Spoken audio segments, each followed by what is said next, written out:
Le président américain Barack Obama a démis mercredi le général Stanley McChrystal de ses fonctions de chef des troupes alliées en Afghanistan après ses propos explosifs tenus dans la presse, tout en assurant que ce départ n'entraînait pas de changement de stratégie. Le général McChrystal, artisan de la stratégie afghane de M.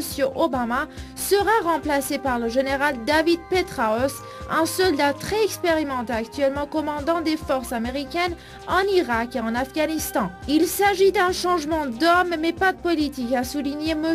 Obama. Le président a affirmé ne pas avoir révoqué le général McChrystal en raison d'insultes personnelles, mais parce que sa conduite n'avait pas été conforme aux critères requis. Dans une allocution à la Maison-Blanche, le président a réclamé de son équipe une unité dans l'effort. Mercredi matin, M. Obama a reçu en tête-à-tête et pendant une demi-heure, le général McChrystal rappelait d'urgence après la publication de ses propos désobligeants envers des membres de l'exécutif dans le magazine Rolling Stone. Cet article revient sur les frictions apparues entre l'armée et la Maison-Blanche à l'automne, quand M. Obama mûrissait sa décision d'envoyer des renforts en Afghanistan. Le général dit avoir trouvé cette période pénible. Selon les propos retranscrits dans l'article, le général McChrystal et ses adjoints se sont aussi moqués du vice-président Joe Biden, connu pour son scepticisme face à la stratégie en Afghanistan. Le général, nommé il y a seulement un an à son poste par M. Obama, a assuré dans un communiqué qu'il avait démissionné par loyauté envers ses soldats et pour voir la mission réussir, sans faire mention des déclarations qui ont provoqué sa perte.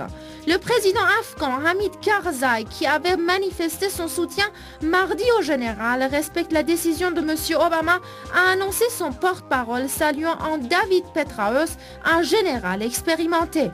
Âgé de 57 ans, ce général 4 étoiles est considéré comme l'artisan de la stratégie gagnante des États-Unis en Irak. Sa nomination devra être confirmée par le Sénat où peu de voix s'élevaient mercredi contre ce choix.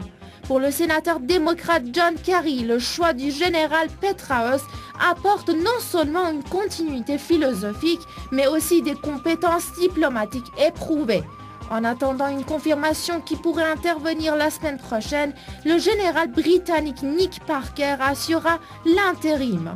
De son côté, le secrétaire général de l'OTAN Anders Fogh Rasmussen, qui s'était exprimé en faveur du général McChrystal, a affirmé que la stratégie de l'Alliance en Afghanistan restait inchangée. Les tensions entre l'officier et l'exécutif américain sont apparues au grand jour au moment où les forces internationales sont engagées dans deux offensives cruciales face aux talibans dans le sud afghan et subissent de lourdes pertes. Elles interviennent aussi alors que de plus en plus d'élus américains s'inquiètent d'un échec des opérations militaires et du retard d'une offensive dans la région du Kandahar, sud fief des talibans.